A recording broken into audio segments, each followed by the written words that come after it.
Okay ना आते हैं आपके बीच में आज का विषय जो कि मैंने कहा था बहुत बहुत ज्यादा समझने सीखने और जिसके चलते आज मैं बैठ नहीं पा रहा हूं, मुझे खड़ा होकर बात करना पड़ रहा है क्योंकि टॉपिक ही ऐसा है। ठीक है ना। हम सभी जानते हैं कि परमेश्वर हमसे बात करता है। आमीन।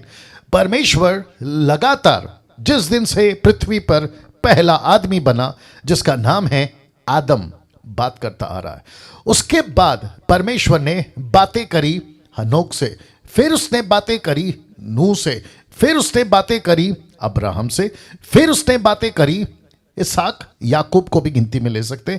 उसके बाद यूसुफ, एक ऐसा व्यक्ति जिसकी चर्चा मैं कर चुका हूं, लेकिन सबसे इंपॉर्टेंट व्यक्ति जिसके चलते परमेश्वर ने एक ऐसा राष्ट्र जिसको कहते हैं इज़राइल, उस राष्ट्र को एक लीडर के रूप में एक व्यक्ति को खड़ा किया जिसका नाम था मूसा।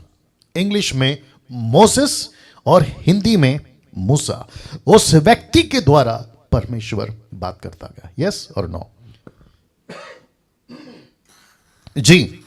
साथ ही साथ मैं समझता हूं, या उधर देख लो जल्दी से, उसका जो सॉकेट है ना निकाल के फिर लगा दो, या एक सेकंड दीजिएगा प्लीज। बंद किया? या एक सेकंड दीजिएगा क्योंकि हमारे ठीक घर के बगल में कुछ इलेक्ट्रिक का काम चल रहा है और जिसके चलते वाह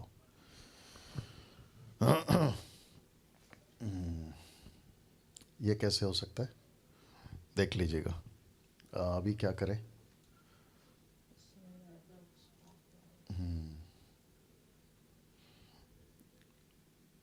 वापस लगा के देखो और ऑन करके देखो।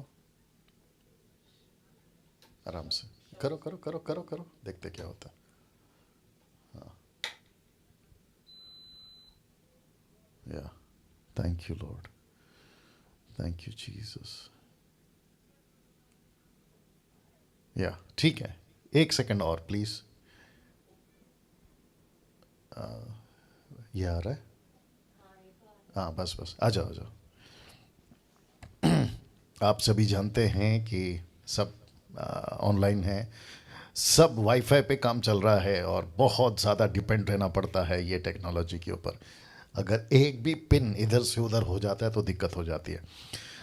तो मैं कह रहा था कि एक ऐसा व्यक्ति जिसका नाम है मूसा, उसके द्वारा परमेश्वर ने इज़राइलियों से बात करी, जिसको कहते हैं एक ऐसा राष्ट्र जिसके अंदर परमेश्वर ने अपनी व्यवस्था लाई, परमेश्वर ने कैसी आराधना करनी वो लाई, परमेश्वर ने कैसे बलिदान चढ़ाना है वो लाया, परमेश्वर को कैसे मिलना है, किस तरीके से मिलना है, जिसका कल मैंने थोड़ा बहुत जिक्र किया था।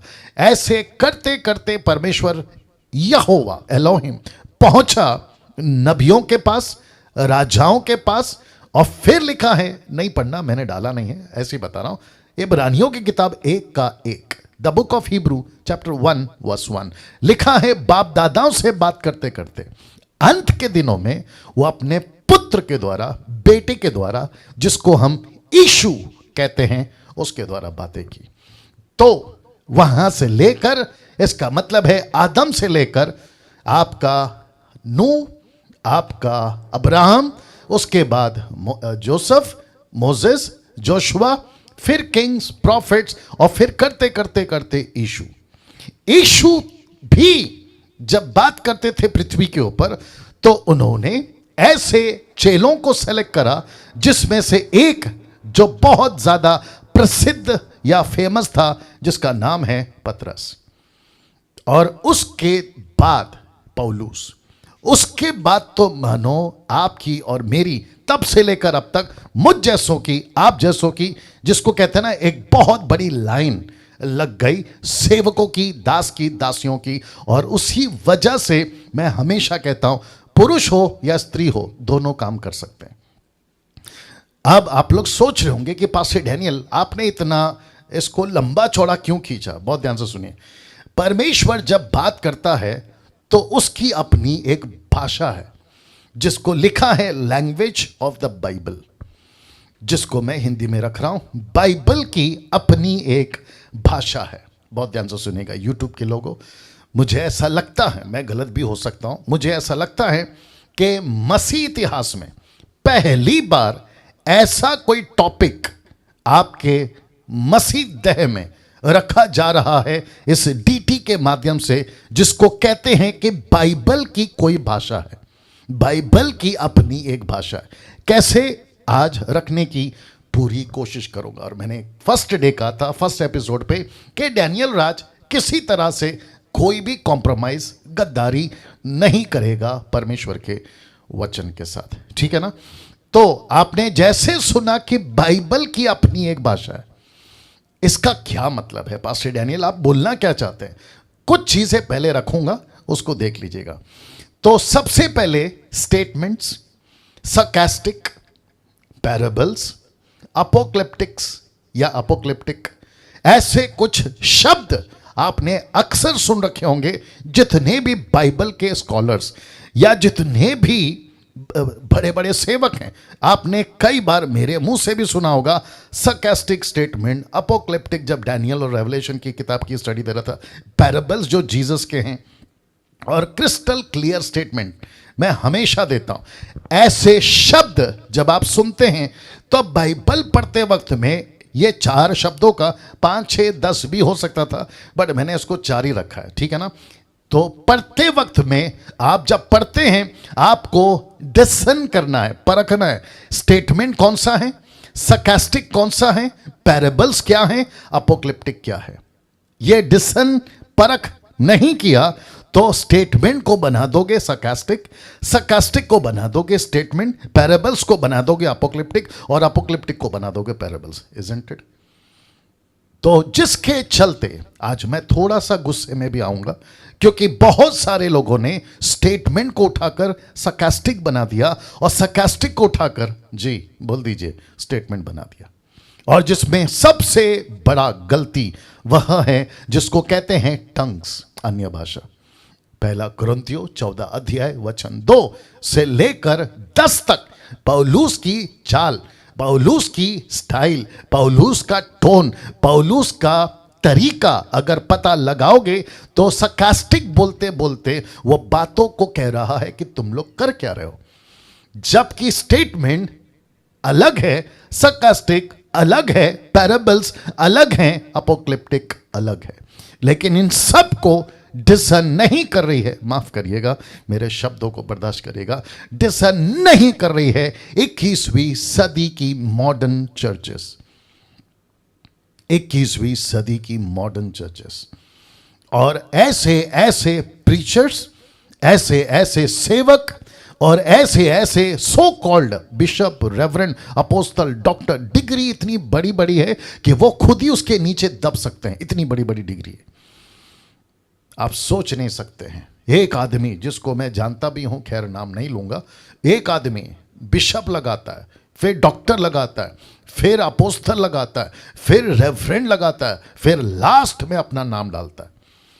और उसको मैं अच्छे से जानता हूं, जिसको मैं बिठाकर टीचिंग देता था वो ऐसा आदमी है।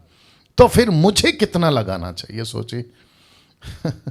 ऐसी परिस्थिति है। तो ऐसे बाइबल टीचर, ऐसे प्रीचर और ऐसे दास अगर स्टेटमेंट को स्टेटमेंट की तरह ले, मैं उनको सैल्यूट करूंगा। sarcastic को sarcastic की तरह ले। कुछ लोग शायद नहीं जानते sarcastic का मतलब क्या है, आपको समझा देता हूं। जिसको कहते हैं व्यंग कसना, जिसको कहते हैं टॉन्ट मारना, जिसको कहते हैं ताना मारना, तो sarcastic का मतलब वो है। अगर sarcastic की तरह वचन है तो वैसा ही बोले, अगर बोलते हैं मैं उनको सैल्यूट करता हूं। जो पैराबल्स यानी कि दृष्टांत के रूप में जिसका जैसा इस्तेमाल होता है वैसा करें, मैं उनको सैल्यूट करूंगा। अपोक्लिप्टिक यानी कि चिन्ह की बातें जो अंत के दिनों से रिलेटेड है, अगर उसको वैसा पेश करते हैं तो मैं उनको सैल्यूट करूंगा। लेकिन अगर वो ऐसा नहीं करते हैं तो गुस्सा बहुत है। और मैं प्रभु से कहूंगा कि प्रभु ऐसे लोगों को अपनी देह से, मसीह की देह से, आप देखिए क्या करना है, आप देखिए क्या करना है, आप देखिए क्या करना है। Wonderful Jesus. नाउ इसको देखिए, बाइबल को पढ़ते समय आपको बहुत सतर्क रहना होगा। मैं रिपीट करता हूं, बहुत सतर्क रहना होगा, जिसका मतलब है कि जब भी आप कोई भी वचन पढ़े, आप बाइबल की कोई भी लाइन पढ़े, पढ़ते वक्त में आपको बहुत बहुत सतर्क का मतलब है होशियार, चौकन्ना, कैसे पढ़ रहे हो, इन सभी चीजों को आपको ध्यान देना बहुत जरूरी है। जो YouTube के लोग हैं आपसे भी बात कर रहा हूं, जो Zoom के DT के लोग हैं आपसे बात कर रहा हूं, टोटल बता देना। साथ ही साथ जितने भी देखेंगे, मैं उन सभी को कहना चाहता हूं कि एक भी लाइन पढ़ते वक्त में आपको बहुत सतर्क रहना है। पता है क्यों? जी सुन लीजिए, बिजली से खेलोगे बच सकते हो, आग से खेलोगे बच सकते हो, बाकी जो सबसे डेंजर स्नेक, कोबरा, जो भी आप बोलो, उससे खेलोगे बच सकते हो। जंगल का जो लायन है ना, उससे खेलो बच सकते हो, बिच्छू से खेलो बच सकते हो, लेकिन परमेश्वर के साथ खेलकर हम कभी नहीं बच सकते, या कभी नहीं बच सकते। और परमेश्वर के साथ खेलने का मतलब है परमेश्वर की कलीसिया में मनचाहा तरीके से बात करना, मनचाहा तरीके से स्टेटमेंट दे देना, मनचाहा तरीके से गड़बड़ कर देना। जहां स्टेटमेंट है वहां स्टेटमेंट दो, सरकास्टिक है सरकास्टिक दो, पैराबल्स है पैराबल्स दो, अपोक्लिप्टिक की बातें हैं वहां वो बताओ, लेकिन खिचड़ी नहीं बनाना है, खिचड़ी नहीं बनाना है। इस डीटी के माध्यम से मसीह मंथन के जितने मेंबर्स हैं उन सभी को भी कहना चाहता हूं, आपका छोटा भाई, बड़ा भाई, आप जैसे समझो, उस वसीले से मैं आपसे कहना चाहता हूं कि परमेश्वर के वचन को पढ़ते वक्त में बहुत बहुत ध्यान दीजिए, बहुत ध्यान दीजिए। या क्योंकि परमेश्वर सब बर्दाश्त कर सकता है, लेकिन अपने वचन के साथ गड़बड़ी कतई बर्दाश्त नहीं कर सकता। जब इंपॉर्टेंस ऑफ द बाइबल, जो कि मुझे लगता है कल आएगा, मैं आपको बताऊंगा कि परमेश्वर ने अपने नाम से भी ज्यादा किसको इंपॉर्टेंस दिया है पता है? अपने वचन को, वचन को महत्व दिया है। यीशु खुद को क्या कहता है पता है? वचन कहता है। यूहन्ना 1:1, जॉन 1:1, आदि में वचन था, वचन परमेश्वर के साथ था और वचन परमेश्वर था। अब आप सोच के देखिए कि एक पास्टर, आप जितने भी अभी मुझे जूम पे या फेसबुक पे, माफ करें, यूट्यूब पे देख रहे हैं, अगर आप पास्टर हैं, आप सोचिए, आप जब, गुडनेस गेट रेडी नाउ, आप सोचिए जब आप हाथ में बाइबल लेके खड़े होते हैं ना पुलपिट पे, आपके पैर, आपके हाथ कांपने चाहिए। यही तो कहता है पौलुस, यही तो कहता है मूसा, यही तो कहता है यशाया, कहता है कि प्रभु तेरे सामने आते वक्त में मैं कांपता हूं। वाह जब हम पुलपिट पे खड़े होते हैं, अभी मैं यहां खड़ा हूं, मैं आपसे बात कर रहा हूं, आपको मैं यकीन दिलाता हूं, मैं जब भी परमेश्वर के वचन को, छोटी सभा, बड़ी सभा, छोटा टाइम का, बड़े टाइम का, डीटी या रेवलेशन या डैनियल या एक्सेट्रा, जो भी बातें मैं करता हूं, मुझे एक डर होता है कि प्रभु कहीं मेरा स्टेटमेंट आपके विरोध ना हो जाए, कहीं मेरी कोई बातें आपको दुख ना पहुंचा दे, जिसके चलते मैं इसका ख्याल रखता हूं। और उसी वजह से मुझे हिम्मत आती है। मैं क्यों इतने, क्या कहते हैं ना, बिंदास या डेयरिंग में या हिम्मत के साथ क्यों बात करता हूं पता है? क्योंकि मुझे पता है कि मैं वचन के साथ में ठीक जस्टिफाई कर रहा हूं, मैं ठीक से उसको पेश कर रहा हूं। अगर मुझे खुद को यकीन नहीं है, मुझे खुद को संतुष्टि नहीं है, मैं हड़बड़ा जाऊंगा, मैं लड़खड़ा जाऊंगा, और जिसके चलते मैं समझता हूं कि आपके बीच में बातें नहीं कर पाऊंगा। लेकिन इतनी हिम्मत के साथ मैं इसलिए बात करता हूं क्योंकि मुझे पता है, और यही कहता हूं। कुछ लोग कहते हैं कि आप घमंडी हैं, ठीक है ना, मैं घमंडी हूं, मुझे घमंड है इस बात का घमंड है कि मैं परमेश्वर के वचन को जानता हूं। मैंने स्टॉक मार्केट में किसका रेट क्या चल रहा है, स्टॉक मार्केट समझते होंगे ना, जहाँ पे लोग पैसे कमाते हैं, मैंने वहाँ का नॉलेज नहीं पाया। मेरे कुछ लोग हैं जो मुझे कभी कभी कहते हैं कि डैनियल भाई आप एक पास्टर हैं, आपका पैसा कभी कभी स्टॉक मार्केट में लगाओ, आपको बेनिफिट होगा। मैंने कहा कौन जाएगा वहाँ, कौन दिमाग लगाएगा, मेरे पास में उतना वक्त नहीं है, मैंने वहाँ पे नहीं डाला अपना दिमाग। मैं साइंटिस्ट बनने नहीं गया, मैं डॉक्टर बनने नहीं गया, मैं मैकेनिक बनने नहीं गया, मैं दुनिया का कोई चीज़ को हासिल करने नहीं, नेता अभिनेता नहीं, मैंने अपना दिमाग इस वचन को पढ़ने में लगाया, मैंने अपनी एनर्जी इस परमेश्वर के अद्भुत बातों को पढ़ने में लगाया, उसको समझने में लगा। मैं फिर कहता हूं, बहुत ध्यान से सुनिए, बाइबल को पढ़ते वक्त में आपको बहुत सतर्क रहना है, जिसके चलते लिखा है क्यों, मैंने जानबूझकर इतने सारे क्वेश्चन मार्क डाल दिए क्योंकि आपको जिंदगी भर पूछते रहना क्यों क्यों क्यों। एक वचन रख रहा हूं जो कल भी रखा था, मुझे बहुत अच्छा लगता है ये, लूका की किताब 10:26, लूक 10:26। देखो इतना सा टुकड़ा क्या कहता है, देखो क्या लिखा है, तू कैसे पढ़ता है।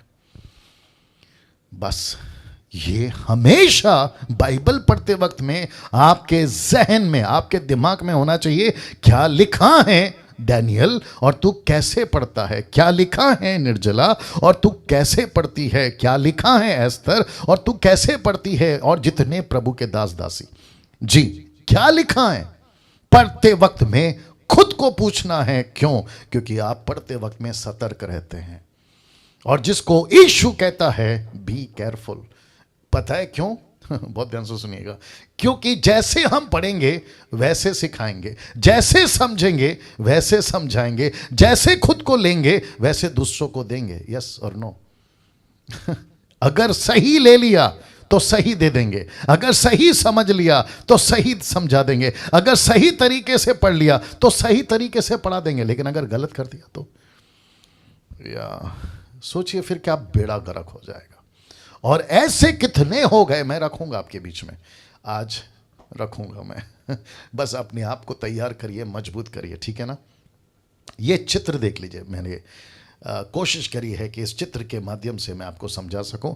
आप देख सकते हैं कि एक सेवक है जो दूसरे एक व्यक्ति की जिसके अंदर चाहत है वो कुछ बता रहा है, जिसको वचन क्या कहता है, एक्ट्स चैप्टर 8:31। जी मेरा पोजीशन चेंज होता तो बता देना जी। वापस आते हैं, एक्ट्स चैप्टर 8:31 लिखा है, उसने कहा, किसने? खोजा ने, यूनक। किससे कहा? फिलिप से कहा। कहता है जब तक कोई मुझे ना समझाए मैं क्यों कर समझूंगा। सोचिए, फिलिप एक प्रभु का दास, वो जा रहा था कहीं और, पवित्र आत्मा ने लीड करा कि खोजा को मिलो, यूनक को मिलो, उसको जाकर बातों को समझाओ। यह पूछ रहा है फिलिप कि आप जो पढ़ रहे हैं आप समझते हैं?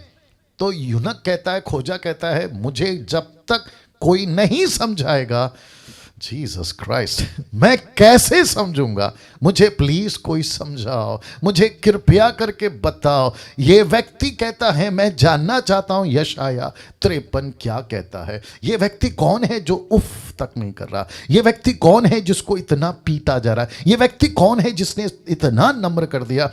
जब तक फिलिप ने नहीं समझाया ये खोजा को समझ नहीं आया। अब आप सोचिए, बहुत ध्यान से सुनना, और मैं चाहता हूं कि जितने भी बाइबल टीचर देश और विदेश में जो सच्चे हैं, जिनकी गिनती 10% में आती है, ठीक है ना, और जितने जूम पे प्रीचर्स हैं, मैं जानता हूं काफ़ी preachers, teachers, ladies, gents, male female, man women, सब हैं आप लोग। आप अपना हाथ को है ना अभी ले लो और पीठ थपथपाने के लिए तैयार हो जाओ। मैं आपको बताता हूँ क्यों। क्योंकि परमेश्वर गेट रेडी, माइकल को नहीं भेजा खोजा को बताने, परमेश्वर ने गैब्रियल को नहीं भेजा समझाने के लिए, परमेश्वर ने अपने 2 प्रॉफिट को नहीं भेजा जो अभी आएंगे अंत के दिनों में।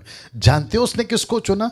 मुझ जैसे तीसरी क्लास 3 बार फेल, 5वीं क्लास 3 बार फेल, आप जैसे जिनकी कोई सूरत, पर्सनालिटी, आवाज, नॉलेज, बाइबल का डिग्री XYZ नहीं है, फिलिप जैसे राह चलतों को वो इस्तेमाल करता है किसी को समझाने के लिए। अब आप सोच के देखिए क्या गजब का परमेश्वर है। कहता है कि मेरी बाइबल को किसी को जाकर समझाने के लिए मैं तुमको चुनता हूं।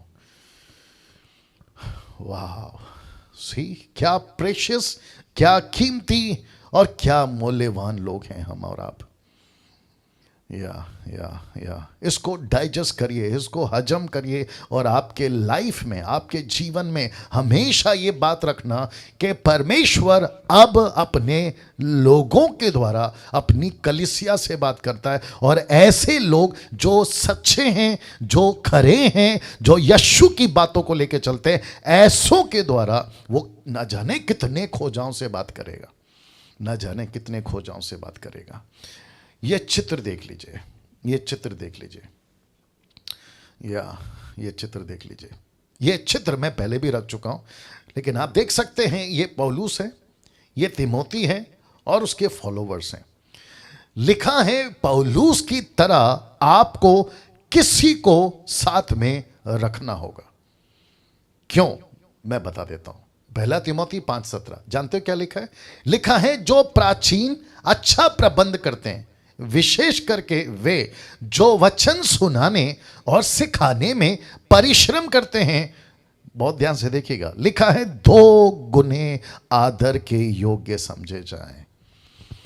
अब मुझे नहीं पता कि यूट्यूब वालों आपने इस वचन का कौन सा एंगल पकड़ा, लेकिन आज मैं आपको इसका एक अद्भुत एंगल देता हूं, एक अद्भुत कनेक्शन देता हूं। कनेक्शन क्या है पता है? मैं आप वापस आता हूं। देखिए, जब मैं इसकी बात कर रहा था ना, किसकी, खोजा की, तो ऊपर से परमेश्वर फिलिप को क्या कहता था पता है? फिलिप, ये व्यक्ति है ना जिसका नाम खोजा है, ये मेरे को बहुत पसंद है, लेकिन इसकी एक प्रॉब्लम है, ये पढ़ रहा है लेकिन समझ नहीं रहा। ये पढ़ रहा है लेकिन समझ नहीं रहा, क्या तू इसको समझा सकता है? तो फिलिप ने परमेश्वर की आज्ञा का पालन किया, बोला यस प्रभु, मैं इसको समझाऊंगा। आपको पता है परमेश्वर ने फिलिप को दुगना आदर कैसे दिया, और यही दुगना आदर वो आपको और मुझे देता है।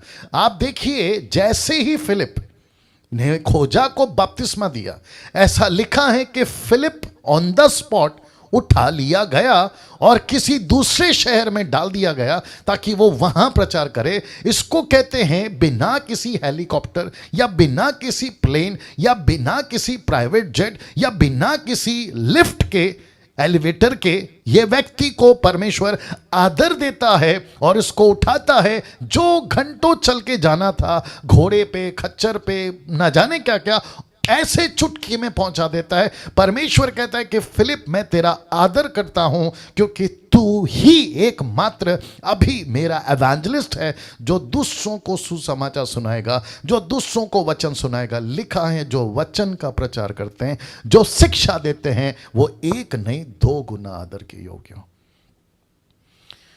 वाह। दूसरे शब्दों में परमेश्वर कहता है कि डैनियल, निर्जला, बाकी जितने प्रभु के दास, पास्टर्स और जितने यूट्यूब पे प्रभु के दास हैं देश में विदेश में, प्रभु कहता है कि मेरे पास में दूसरा ऑल्टरनेट है ही नहीं। मुझे अगर दुनिया को समझाना है तो मुझे तुम्हारा ही सहारा लेना होगा। अब आप सोचिए, ऐसे सेवक को, ऐसे पास्टरों को, ऐसे दासों को अपनी कितनी तैयारी करनी होगी, खास करके किसमें? वचन में। और मैं फिर कहता हूं, मुझे क्यों इतना गुस्सा आता है कभी कभी, और आज भी, और अभी भी हूं मैं गुस्से में, क्योंकि जिसके कंधे पे परमेश्वर ने पूरा खेत सौंपा था कि जाओ और अच्छी फसल काट के आओ, लेकिन गलत कर बैठ रहे हैं। ना तो बैलों का ख्याल रख रहे हैं, ना हल का ख्याल रख रहे हैं। फसल कब की तैयार हो गई है, यूहन्ना 4:35, लेकिन आंख उठाकर नहीं देख रहे हैं। और जिसके चलते परमेश्वर को क्या करना पड़ रहा है पता है? कहता है कि अगर जिसको इन्विटेशन दिया था, बुलाया था, वो नहीं आए तो राह चलते किसी को उठा के लेके आओ ताकि मेरा घर पार्टी से भरा रहे। दूसरे शब्दों में, ये भी भाषा है बाइबल की, मैं रखूंगा ताकि मेरा घर में खाने का कोई भी जो है नुकसान ना हो। दूसरे शब्दों में प्रभु कहता है कि मैं नहीं देखूंगा कि कोई पढ़ा लिखा है, मैं नहीं देखूंगा कि कोई बहुत ही हाईली एजुकेटेड है, मेरे को जिसका दिल अच्छा होगा मैं उसको इस्तेमाल करूंगा। तो लिखा है कि 2 गुना आदर के योग्य हो। तो मैं रिक्वेस्ट करता हूं कि जितने भी जो सच्चे दास हैं प्रभु के, दास दासी, पास्टर पास्टरनी, उन सबको जो वचन का प्रचार करते हैं वो आदर के योग्य समझे जाएं। अगर आप उनके लिए कुछ कभी कर सको तो जरूर करिएगा। आपके चर्च के पास्टर के लिए अगर अच्छा है, कभी कुछ कर सको तो जरूर करिएगा। जितने मेंबर सुन रहे हैं, आपको पता चलता है कि ये वचन को सिखाने वाला सही सेवक है, वचन को कॉन्टेक्स्ट में सिखाता है, गड़बड़ी नहीं करता। मैं रिक्वेस्ट करता हूं कि ऐसे लोगों का जरूर आदर करें, क्योंकि लिखा है कि जो वचन सिखाते हैं वो 2 गुना आदर के योग्य समझे जाए। ये फोटो देख लीजिए प्लीज। अच्छे सेवकों को साथ में रखो जिनको बाइबल का पूरा ज्ञान है। जी, मैं रिक्वेस्ट करता हूं, जितने यूट्यूब के लोग हैं आप भी सुनिएगा, मेरे को बीच बीच में टोटल बताते रहना, ठीक है ना? जितने यूट्यूब के लोग हैं, मैं आपको भी कहना चाहता हूं कि अच्छे सेवकों को साथ में रखो। जिसके पास में बहुत सारा ज्ञान है, जिसके पास में संसार का ज्ञान की बात कर रहा हूं, याद रखो, जिनके पास में बहुत बड़ा पैसा है, जिनकी चर्च बहुत बड़ी है, जिनकी वर्शिप बहुत ज्यादा होती है, जिनका इक्विपमेंट्स बहुत हाईटेक का है, उनके पीछे अट्रैक्ट होकर कभी नहीं जाना। उसको आप जब भी किसी सेवक को या प्रभु के दास को या प्रभु के वचन को सिखाने वाले को, अगर वो साइकिल पे भी घूम रहा है लेकिन उसके पास में वचन का ज्ञान है, उसको जरूर साथ में रखिए। मैं ये नहीं कह रहा हूं कि गाड़ी बंगला रहने वाले अच्छे सेवक नहीं होते, होते हैं, मैं मानता हूं, लेकिन सेम टाइम आपको परखना है। यस, आपको परखना है, या आपको परखना है। तो फिर कह देता हूं, अच्छे सेवकों को साथ में रखो, उनके टच में रहो। आपको कुछ भी नहीं समझता है, टक करके फोन करो ऐसे सेवकों को, पास्टर जी नहीं समझ में आ रहा, ब्रदर नहीं समझ में आ रहा, सिस्टर नहीं समझ में आ रहा, मैं क्या करूं, है ना। आप जिस किसी भी देश विदेश से हैं, आप तुरंत कॉल करना है, इसके पहले कि आप बाइबल को लेकर कंफ्यूजन में हैं। आप एक सेवक को पूछो। वापस से कहता हूं कि तिमोथी के पास में एक ऐसा लीडर था जिसको कहते हैं पौलुस। तो मैंने लिखा है, पौलुस की तरह आपको किसी को अपने साथ रखना होगा, ताकि वक्त वक्त पर ऐसे लीडर आपको जो हैं सही मार्गदर्शन करते रहें ना। मैं समझता हूं कि यह वचन आप समझ गए हैं, और जिसके चलते आपको एक अच्छे सेवक अपने साथ रखना बहुत जरूरी है ना। कई लोगों ने ठीक से पढ़ा नहीं किसको, वचन को, और ना ही ठीक से समझा, और ठोकर खाई और पढ़ना बंद कर दिया और नए नए सिद्धांत बना दिए। वापस आता हूं, क्योंकि लीडर सही नहीं मिला, अच्छे अगुवे को नहीं रखा साथ में, जिसके चलते लोगों ने ठीक से नहीं पढ़ा, एक, दूसरा, और ना ही ठीक से समझा, तीसरा ठोकर खाई, क्योंकि वचन ठोकर खिलाता है, मैं रखूंगा आज, ठोकर खाई, और जिसके चलते कुछ लोगों ने तो बाइबल को पढ़ना बंद कर दिया, लेकिन कई ऐसे हैं जिन्होंने नए नए सिद्धांत बना दिए। क्यों? क्योंकि पौलुस नहीं था ना उनके पास। जैसे हारून के पास में, कोई मदद कर दीजिए प्लीज, मूसा नहीं था। जैसे ही लोगों ने कहा कि हमारे लिए ईश्वर बना, हारून ने क्या किया? तुरंत, जिसको कहते हैं ना मूर्खता का काम किया, एक ऐसा वस्तु बना दिया जो कभी लिस्ट में आ ही नहीं सकता, जो परमेश्वर की तुलना में खड़ा हो ही नहीं सकता।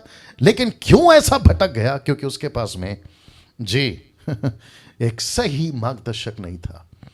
और आपको अभी मेरा जो शिफ्ट है, अभी गियर शिफ्ट होगा, आप ये फोटो देख लीजिए सबसे पहले। आपको पता है ये क्रूस आज पूरी दुनिया में क्यों फेमस है पता है? क्योंकि इसका जिक्र बाइबल में है। लिखा है, क्रूस के बारे में पढ़ा और पहनने का सिद्धांत बना दिया। तो जिसने फर्स्ट टाइम पढ़ा था ना, उसने गलती क्या करी पता है? उसने इस बाइबल की भाषा को नहीं समझा, इस बाइबल के इंटरप्रेट को नहीं समझा। उसने क्रूस के बारे में पढ़ा, एक टुकड़ा क्रूस, दैट्स इट, उसको उठा लिया और वहां से सिद्धांत बना दिया, जिसको इंग्लिश में कहते हैं डॉक्ट्रिन बना दिया। और आपको शायद नहीं पता है, यूट्यूब के लोगों, आपको शायद नहीं पता है, देश हो या विदेश हो, आज क्रूस पहनने की एक, क्या कहते हैं ना, फैशन सा हो गया, एक फैशन हो गया। हाथ में क्रूस, गले पे क्रूस, कभी लकड़ी का, कभी प्लास्टिक का, कभी सोने का, कभी चांदी का, और पहनते इतने रुबाब से हैं और कहते हैं कि देखो मैं ईसाई हूं। तो हिंदू, मुस्लिम और सिख, बुद्धिस्ट वो अपना पहनेंगे कि देखो हम मुस्लिम हैं, हम हिंदू हैं, हम बुद्धिस्ट हैं, हम सिख हैं, अलाना फलाना। तो क्रिश्चियन भी उसमें से एक आ गया, कहते हैं कि ओके तुम्हारा धर्म वो है, मेरा धर्म ये, तुम्हारा रिलीजन वो है, मेरा रिलीजन। लेकिन यीशु ने कभी, बहुत ध्यान से सुनिए, यीशु ने कभी क्रूस इस तरीके से इस्तेमाल करने के लिए नहीं दिया था। वाह, नहीं दिया था। मैं फिर कहता हूं कि क्रूस को, क्रिश्चियनिटी को रिप्रेजेंटिव करने का सिंबल नहीं बनाया था, चिन्ह नहीं बनाया था।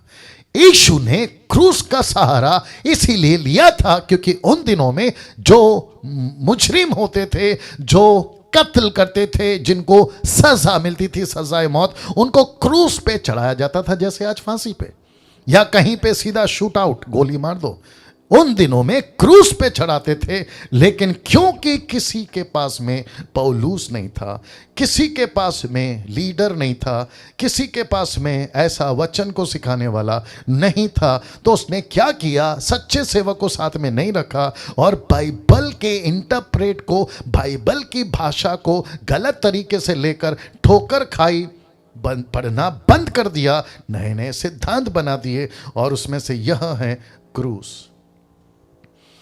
अब आप सोचिए डीटी के लोगों, अब आप सोचिए कि ये सारी बातें आपको मैं क्यों सिखा रहा हूं, क्योंकि हमको 22वीं पीढ़ी को इन सभी चीजों से मुक्त करना है, अगली पीढ़ी को इन सभी से मुक्त करना है। और ऐसे किसी सिद्धांत को, ऐसे किसी डॉक्ट्रिन को जहां क्रूस पहनने की बात आती है, जहां कुछ विशेष कपड़ा पहनने की बात आती है, जहां पे किसी प्रकार का अलग दिखने की, मैं क्रिश्चियन हूं इसलिए मैं अलग कपड़ा पहना हूं, मैं क्रिश्चियन हूं इसलिए मैंने क्रूस पहना है, मैं क्रिश्चियन हूं इसलिए मैं हाथ में बाइबल रखता हूं, नहीं, हम बाहर से क्रिश्चियनिटी नहीं दिखाएंगे बल्कि अपने कैरेक्टर से अपनी क्रिश्चियनिटी दिखाएंगे।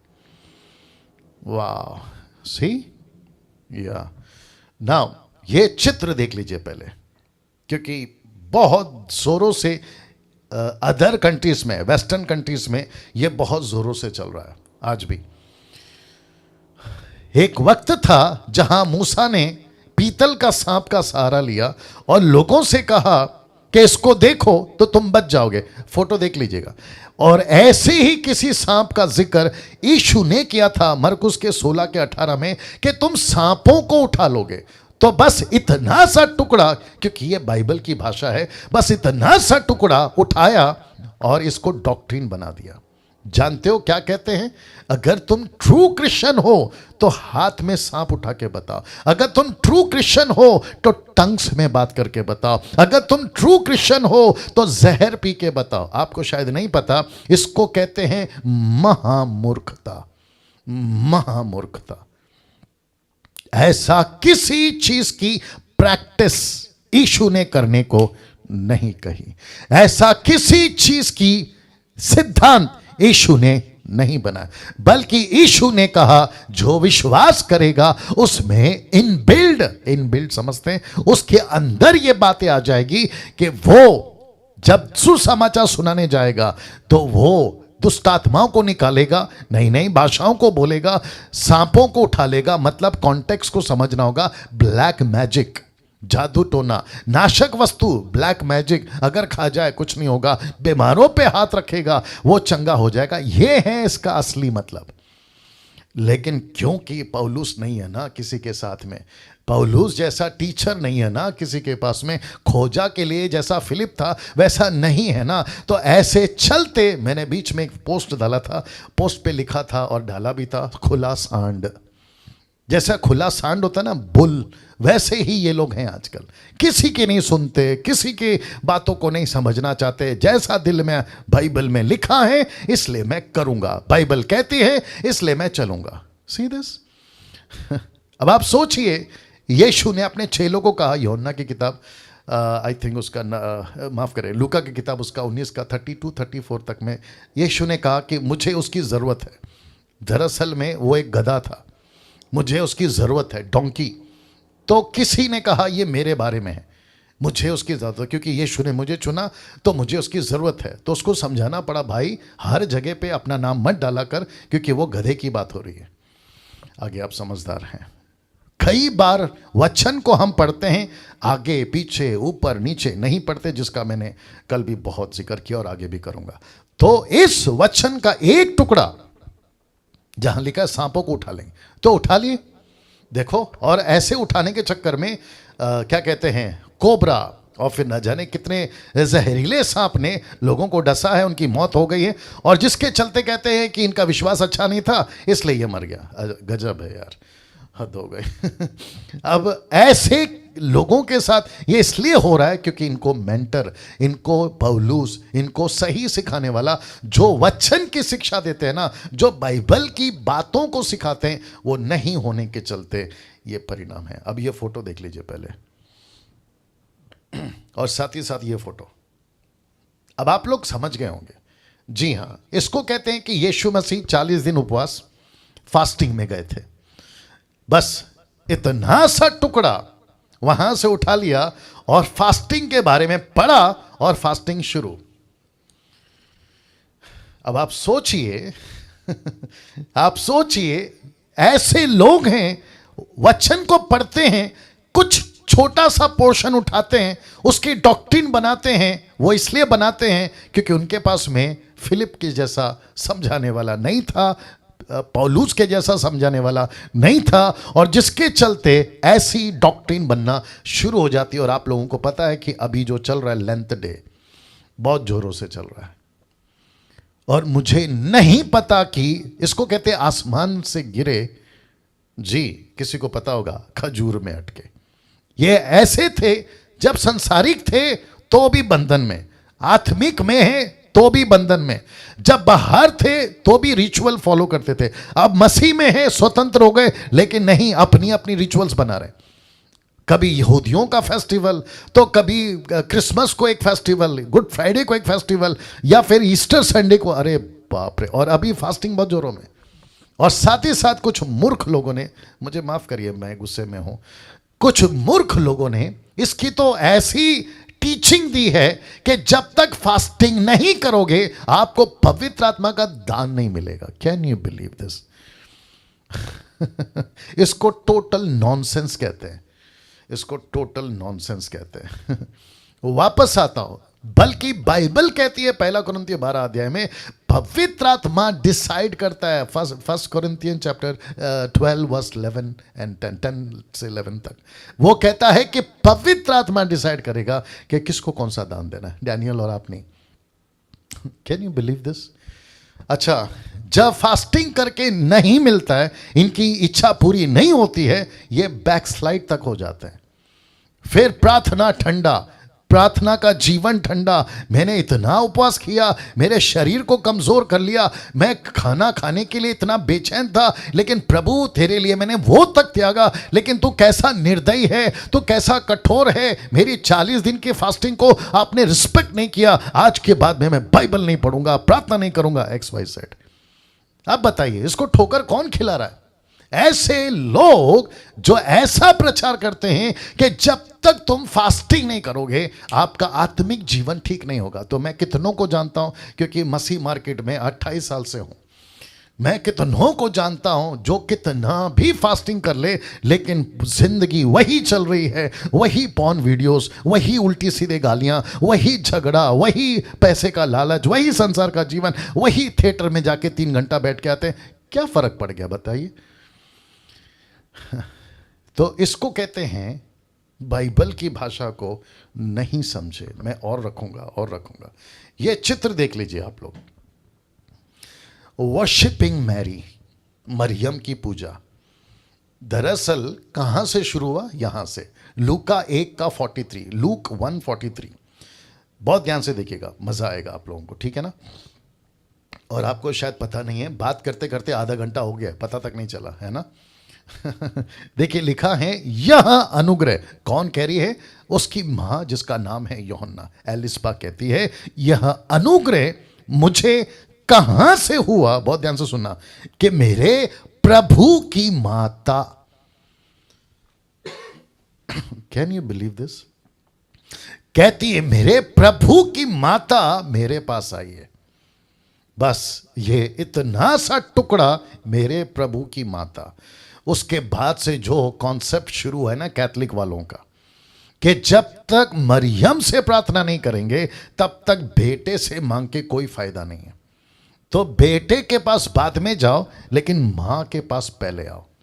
अब आप सभी जानते हैं ये कॉन्सेप्ट टोटली नॉन बिब्लिकल है, लेकिन इसको, क्योंकि पौलुस नहीं है ना, क्योंकि फिलिप नहीं है ना, क्योंकि अच्छे लोग नहीं है ना सिखाने वाले, तो बहकते गए बहकते गए बहकते गए। और मरियम की पूजा, माय गुडनेस, कैथलिक वाले 50% क्रिश्चियन कम्युनिटी में 50% है ये लोग, और जिसके चलते कैंडल लगाना, घंटों आंसू बहाना, घंटों घुटने पे नील डाउन होकर मरियम से, माता मरियम से प्रार्थना करते रहने वाली फीलिंग के साथ, जिसको कहते हैं रॉन्ग डॉक्ट्रिन के बंधन में आ गए और पूरी जिंदगी इसमें निकाल देते हैं। मेरे जो इन लॉज हैं, मेरे जो वाइफ के माता पिता हैं, वो पूरा ऐसे करते करते अभी तक ऐसे करते करते चल रहा है। बड़ा दुख की बात है। मेरा खुद का भाई बीच वाला जिसका नाम थॉमस है, वो भी अभी तक इसी में है। किसके चलते? एक छोटी सी लाइन, क्या लिखा है? मेरे प्रभु की माता। अब ये फोटो आपको शायद पता होगा, ये वो महिला है जिसके बारे में शायद आप लोग सुने होंगे। ये कहती है कि ये मदर है, ये ऊपर बैठा जो परमेश्वर है ना, ये खुद को उसकी मदर घोषित करती है। और आपको शायद नहीं पता है कि ऐसे बहुत सारे लोग जिसको कहते हैं world mission society church of God, mother Jerusalem, माता यरूशलेम, सुना होगा आप लोगों ने। आपको पता है इन्होंने कहां से ठोकर खाई? इस वचन से, गलतियों 4:26 लिखा है, ऊपर की यरूशलेम स्वतंत्र है और वह हमारी माता है। माय गॉड, अब ये कैसे फंस गए इतने सारे लोग? देखिए ना, कितने दया आता है इन लोगों के ऊपर। इनको बहकाने वाली ये महिला कहती है कि ऊपर एक बाप है तो ऊपर एक मां भी है। ये कॉन्सेप्ट लेकर आई है, और इसने कनेक्शन कहां से दिया पता है? आदम और हव्वा से।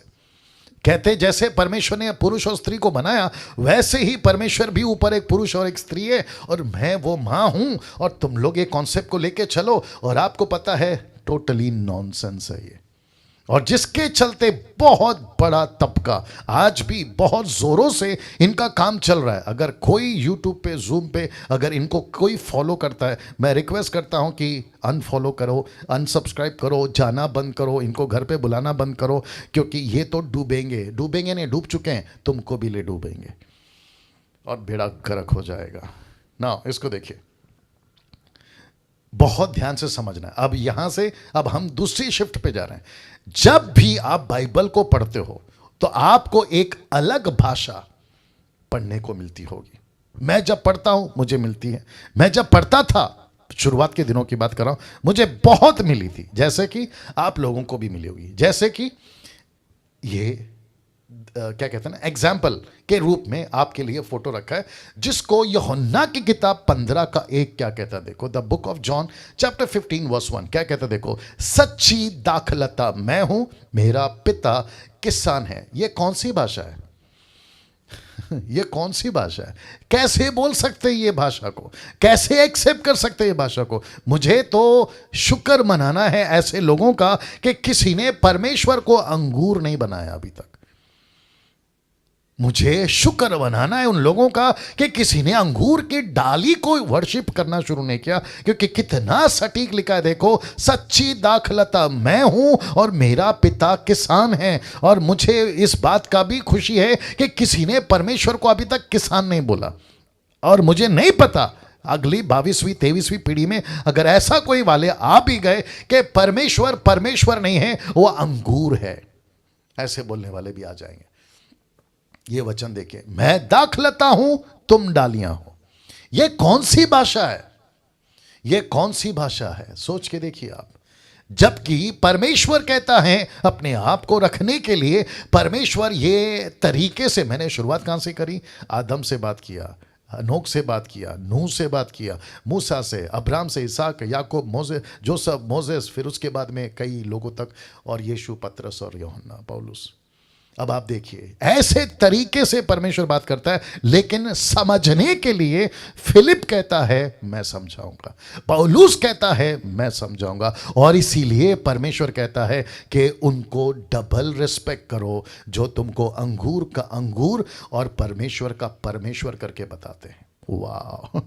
जो माता यरूशलेम को माता यरूशलेम और यरूशलेम को यरूशलेम करके बताते हैं, ऐसों को इसलिए परमेश्वर ने कम ऑन।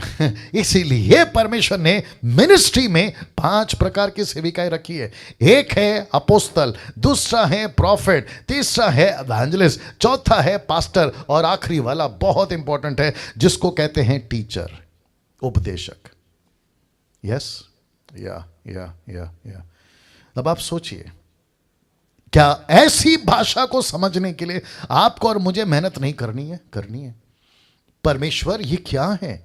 आप खुद को अंगूर कैसे बोल सकते हैं? आप खुद को दाखलता कैसे बोल सकते हैं? परमेश्वर कहता है कि डैनियल, मेरा स्टाइल है, मैं इस तरीके से पेश करता हूं, मैं इस तरीके से आता हूं, मैं आगे और भी रखूंगा।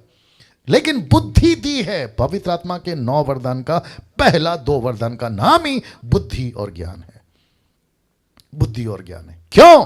क्योंकि प्रभु जानता था कि कलीसिया जब बढ़ेगी, विचित्र विचित्र प्राणी आएंगे, उल्टे सीधे वाले आएंगे और वचन को तोड़ मरोड़ कर पेश करेंगे। इसके पहले कि ऐसी गड़बड़ हो, मैं पतरस को खड़ा करूंगा, मैं यूहन्ना को खड़ा करूंगा, मैं फिलिप को खड़ा करूंगा, मैं पौलुस को खड़ा करूंगा, मैं डैनियल को, निर्जला को, एस्तर को, आशा व्हीलर को, पॉल को, सुरेश को, इन सब को खड़ा करूंगा, ताकि ये मसीह की देह को अंगूर अंगूर करेगा और परमेश्वर परमेश्वर करेगा। See this? वाह, या वो ताली के योग्य है। कौन? परमेश्वर। नाउ अक्सर हम पढ़ते हैं इब्रानियों 4:12, परमेश्वर कहता है मेरा वचन 2-धारी तलवार है। वो तो शुक्र है कि सरदारों की तरह हम यहां बगल में तलवार लेकर नहीं घूम रहे, नहीं तो अगर कोई उठ पटांग टीचिंग कल को आ सकती है। वचन तलवार है, हम तलवार लेकर घूमेंगे। बोला क्यों? बाइबल में लिखा है, क्रूस को पहनते वक्त अगर किसी पहले व्यक्ति ने रोक दिया होता ना, आज क्रूस का ये बेड़ा गर्क नहीं हुआ होता। क्रूस अपनी जगह होता और क्रूस पे मरा मसीहा अपनी जगह होता।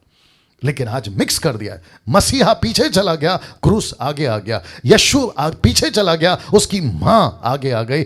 टीचिंग पीछे चला गया, माता यरूशलेम वाले मूर्ख लोग आगे आ गए। या परमेश्वर का वचन 2-धारी तलवार है। इसके पीछे एक भाषा है, यह भाषा को समझना होगा, जिसके चलते परमेश्वर ने कलीसिया में टीचर रखे हैं, जिसके चलते परमेश्वर ने मसीह मंथन में आप और मुझ जैसे लोग रखे हैं, और आपके लिए अभी मुझे रखा है, ताकि मैं पूरी ईमानदारी के साथ में आपको वचन को परोस सकूं। क्योंकि परमेश्वर का वचन 2-धारी तलवार है। एग्री करता हूं मैं, लेकिन ये भाषा अलग है, इसका निचोड़ अलग है। हम तलवार नहीं ले सकते। तलवार का एग्जाम्पल दिया है, देखो ना, लिखा है ना, क्योंकि परमेश्वर का वचन जीवित, प्रबल और हर एक 2-धारी तलवार से भी चोखा है। एग्जाम्पल है, तलवार नहीं ले सकते ना भैया। या अब इसको देखिए, ये किसकी भाषा है? यीशु की भाषा है। मैं आपको बताता हूं, मत्ती का 25:33 में, मैथ्यू 25:33 में, और वह भेड़ों को अपनी दाहिनी ओर और बकरियों को बाईं ओर खड़ी करेगा। अब आप देख लो, भेड़ और बकरी, ये कौन सी भाषा है? अब ये फिर कहता हूं, शुक्र है कि भेड़ और बकरी आज चर्चों में फोटो लगकर पूजा नहीं हो रही है। आप देख लीजिए, परमेश्वर ने यह भाषा का इस्तेमाल किया कि शीप अलग है, बकरी, भेड़ बकरी अलग है। इसको मैंने इसलिए रखा है ताकि मैं बता सकूं कि दोनों में अंतर क्या है। बकरी नहीं सुनती जितना शीप सुनती है, बकरी मैं करती है, शीप नहीं करती है। ये एक अलग लैंग्वेज है परमेश्वर का, जो कि चरवा बेहतर जानते हैं। मैं चरवा नहीं हूं, चरवा बेहतर जानते। दोनों में फर्क कितना है, मुझसे बेहतर वो बता पाएंगे आपको। लेकिन परमेश्वर ने उन दिनों में, क्योंकि चरवाहा थे, भेड़ बकरी चराने वाले उन दिनों में तादाद ज्यादा थी, तो यीशु ने इस लैंग्वेज का इस्तेमाल किया कि मैं भेड़ों को अलग करूंगा और बकरियों को अलग करूंगा। ये यीशु जानता है, ये उस वक्त के चरवा जानते हैं, क्योंकि कल्चर वैसी था। आज का कल्चर अलग है। आज तो गाड़ी यहाँ चलती है, मोटरसाइकिल चलती है। अगर आज यीशु होते तो एक तरफ BMW खड़ा करते और दूसरी तरफ मर्सिडीज खड़ा करते। बोला एक मर्सिडीज वाले को दाईं ओर खड़ा करूंगा। अरे ना, बात समझ में। ये वो उसकी भाषा है, उसको उठाकर हम कैसे किसी प्रकार का डॉक्ट्रिन बना दे। तो फिर कहना चाहता हूँ कि टीचर को रखो जो आपको बकरी का बकरी करेगा और भेड़ का भेड़ करेगा। अब ये फोटो देख लीजिए, मत्ती का 13:45 से 46 में। बहुत ध्यान से सुनिएगा। लिखा है स्वर्ग का राज्य एक व्यापारी के समान है जो अच्छे मोतियों के खोज में था, और जब उसे एक बहुमूल्य मोती मिला तो उसने जाकर अपना सब कुछ बेच डाला और उसे मोल लिया। ये किसकी भाषा है? ये यीशु की भाषा है। ये किसकी भाषा है? ये बाइबल की भाषा है। ये क्या समझाना चाह रहा है? परमेश्वर इंपॉर्टेंट समझाना चाह रहा है। परमेश्वर के राज्य की कीमत बता रहा है। कह रहा है कि जब तुमको परमेश्वर का राज्य मिलता है ना, तो वो पर्ल्स के समान है, मोतियों के समान है। आपको बाकी सब बेचना पड़े ना, देखो लिखा है ना, उसने सब कुछ बेच दिया। जक्कई ने क्या किया? सब कुछ दे दिया। इसको ऐसे गिनना है आपको। परमेश्वर, जीसस क्राइस्ट, मुझे अभी बीच में किसी ने, नहीं आज इनफैक्ट मुझे किसी ने कॉल किया और बोला कि पास्टर डैनियल प्रार्थना करो। मैंने बोला क्या करना है? कहता है कि मुझे बहुत दर्द होता है बॉडी में, मुझे झटके आते हैं। शायद हो सकता है मेरा वीडियो देखेगा वो। बात करते करते मैंने उसको एक बात पूछा। मैंने कहा कि आपके जीवन में कुछ ऐसी आदत हैं जो आप लेके चलते हैं? तो उसने कहा कि यस। मैंने बोला क्या? वो कहता है मैं 20 साल से गुटखा खा रहा हूं। 20 साल से गुटखा खा रहा हूं। मैंने उसको कहा मैं आपके लिए प्रार्थना नहीं कर सकता। बोला क्यों? मैंने कहा जब तक गुटखा नहीं छोड़ोगे, मैं यीशु से प्रार्थना कर कर यीशु की डांट नहीं सुनना चाहता हूं, क्योंकि यीशु उल्टा मेरे को बोलेगा तू क्यों गलत काम कर रहा है डैनियल, इसके जीवन में मैं कैसे आ सकता हूं, क्योंकि ये व्यक्ति 20 साल से गुटखा खा रहा है। कहता है मुझे स्वीकार किया हुआ है, 3 साल से मेरे पीछे चल रहा है, लेकिन इसकी गुटखा नहीं छूट रही है। अब बताइए, ऐसे व्यक्ति के साथ में मैं प्रार्थना कर सकता हूं? नहीं कर सकता। हाँ, उसकी तसल्ली के लिए प्रार्थना कर सकता हूं, वो खुश होगा, लेकिन प्रभु नहीं खुश होगा। वो ऑफरिंग तक भेज देगा, लेकिन प्रभु बोलेगा तेरे को तो मार पड़ेगी डैनियल जब तू ऊपर आएगा, क्योंकि लिखा है एक व्यापारी अच्छी मोतियों की खोज में निकला, और जब मिल गई तो उसने बाकी सब बेच दिया। क्यों पता है? बाकी सब इसलिए बेचा क्योंकि उसको इस एक मोती का कीमत पता चल गया। ओ, आप नहीं समझे। आपको बाकी सबको बेचना होगा क्योंकि आपको यीशु की मोती का कीमत पता हो जाना चाहिए। आपको पता है उससे गुटखा क्यों नहीं छूट रहा है? क्योंकि उसको यीशु जो मोती है ना, उसकी कीमत नहीं मालूम।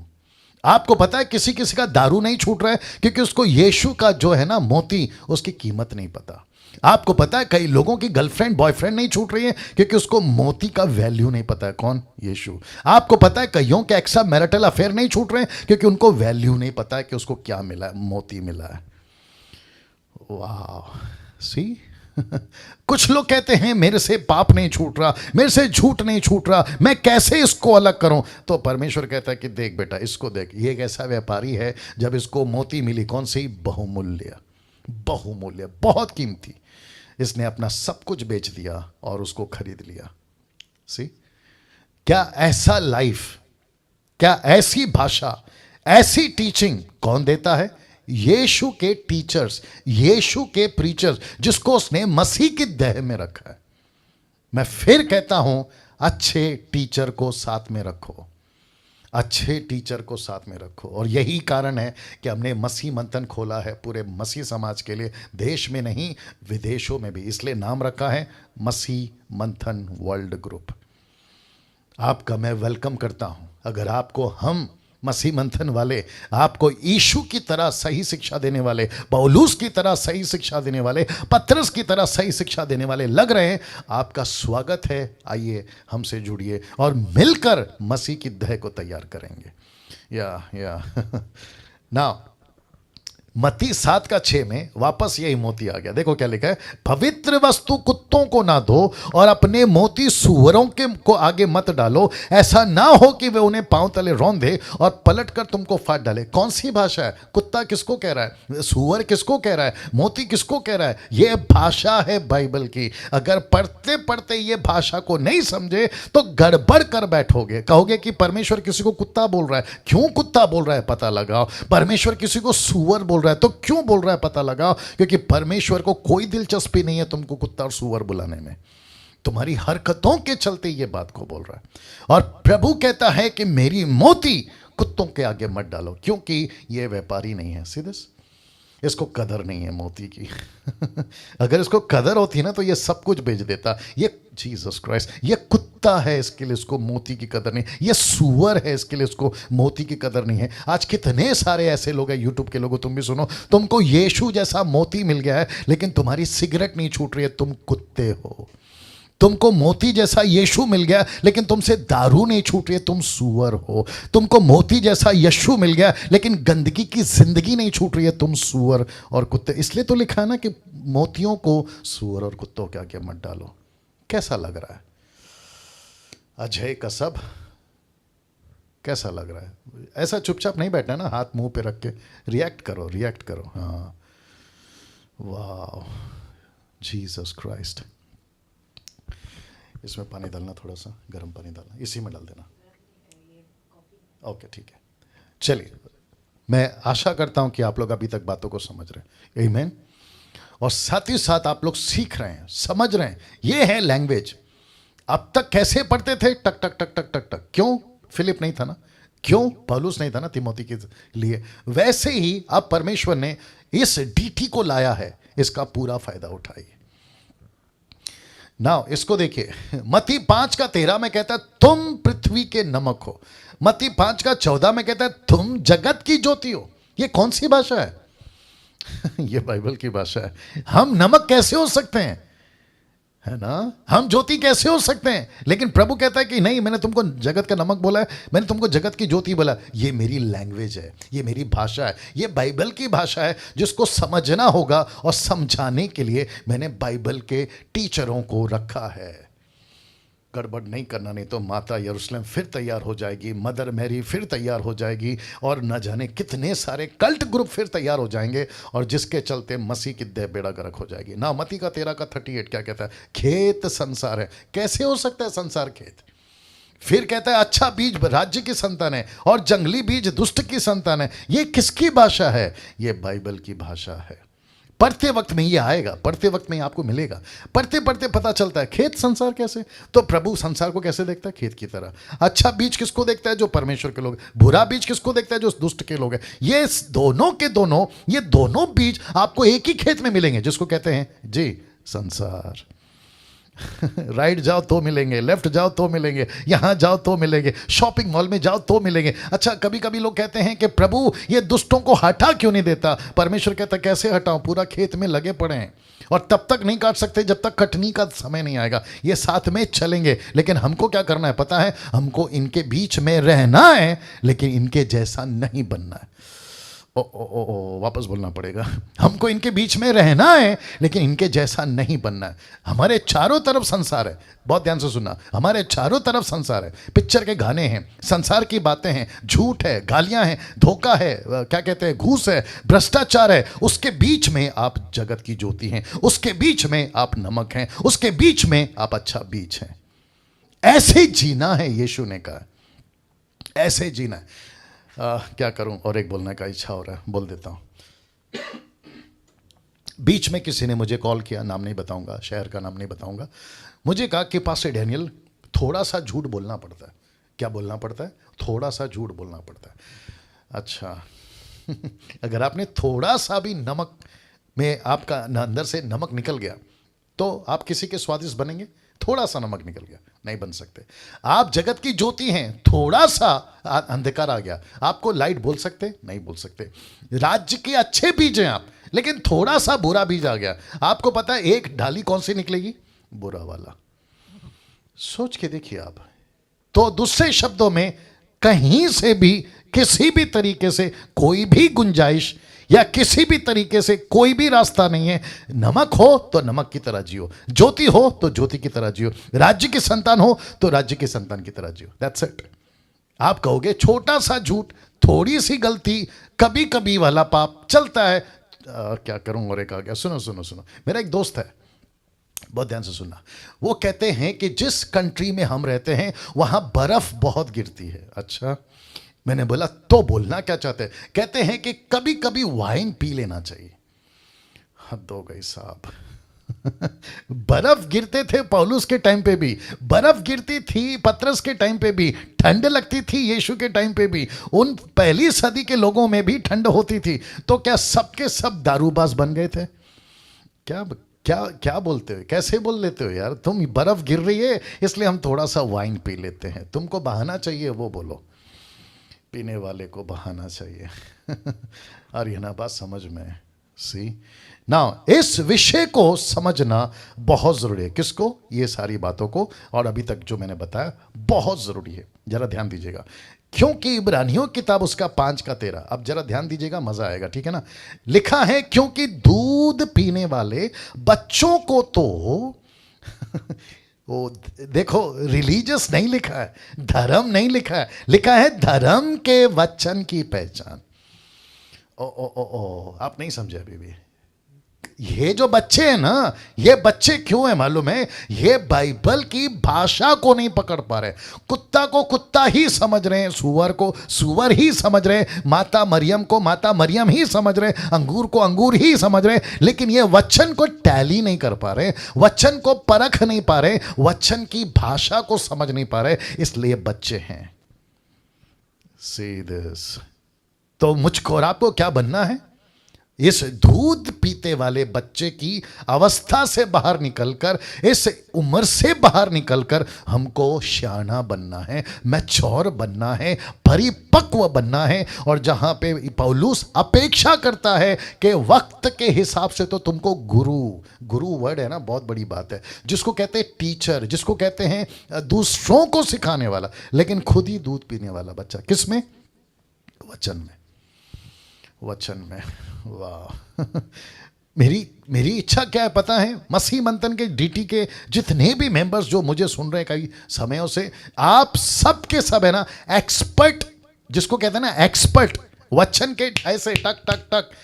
किसको क्या पूछना है पूछो, मुसलमानों आ जाओ, सिख लोगों आ जाओ, बुद्धिस्ट लोगों आ जाओ, यहूदी लोगों आ जाओ, मैं बताऊंगा कि वचन क्या है। ऐसे गुरु हो जाना चाहिए, किसी को टक्कर दे सके उस लेवल की नॉलेज आनी चाहिए। लेकिन दिक्कत की बात क्या है पता है? हम सर का दर्द हो रहा है पास्टर जी, प्रार्थना कर दीजिए। कमर दुख रहा है पास्टर जी, प्रार्थना कर दीजिए। थोड़ा सा तेल दे दीजिए, थोड़ा सा पानी दे दीजिए। कभी कभी घर पे आके है ना पास्टर जी, आपके पवित्र पैर आपके घर, हमारे घर पे रख दीजिए, हमारा घर पवित्र हो जाए। ऊपर से प्रभु बोलता है पास्टर का पैर छोड़ रहे, मैं पूरा तेरे जीवन में आके बैठा हूं, तेरा घर तो कब का पवित्र हो जाना चाहिए। Jesus Christ. सी नाउ, एक दुखद घटना आपके बीच में रखने जा रहा हूं, बहुत बहुत दुखद घटना। मुझे ऐसा लगता है इनको पूरी जिंदगी पछतावा अनंत काल तक होता रहेगा। जानना चाहते कौन लोग हैं ये लोग? जी रखता हूं, और नंबर देखो क्या है, 666। यूहन्ना 6:66, यूहन्ना 6:67, ठीक है ना। इस पर उसके चेले, यानी कि यीशु के चेलों में से बहुतेरे उल्टे फिर गए। ये जो शब्द है ना बहुतेरे, इसका मतलब क्या पता है? बहुत सारे चेले यीशु को छोड़कर चले गए, और लिखा है उसके बाद उसके साथ नहीं चले। जानना चाहते हो क्यों? जी रख रहा हूं, ये चित्र देख लीजिए, यूट्यूब के लोगों आप भी देखिए। यीशु ने यूहन्ना की किताब उसका 6:53 में कहा था, यीशु ने कहा मैं तुमसे सच सच कहता हूं, जब तक तुम मनुष्य के पुत्र का मांस ना खाओ और लहू ना पियो, तुम में जीवन नहीं। बस इतना सा बोला था।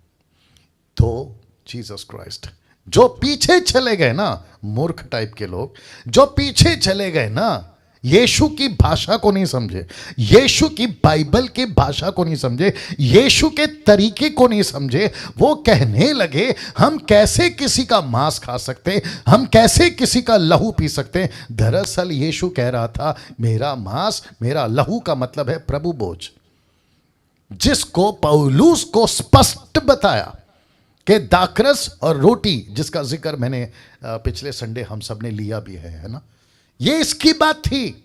लेकिन देखो यीशु की मांस वाली भाषा, यीशु की लहू वाली भाषा ये लोग नहीं समझे, और इनकी मूर्खता की लेवल देखो। रुक कर पूछ सकते थे ना, जैसे चेलों ने पूछा मत्ती के 13 अध्याय में, पतरस ने पूछा, प्रभु ये जो आप खेत के बीच का दृष्टांत बता रहे हैं, जरा हमको खुल के बताएंगे? ऐसा नहीं पूछ सकते थे?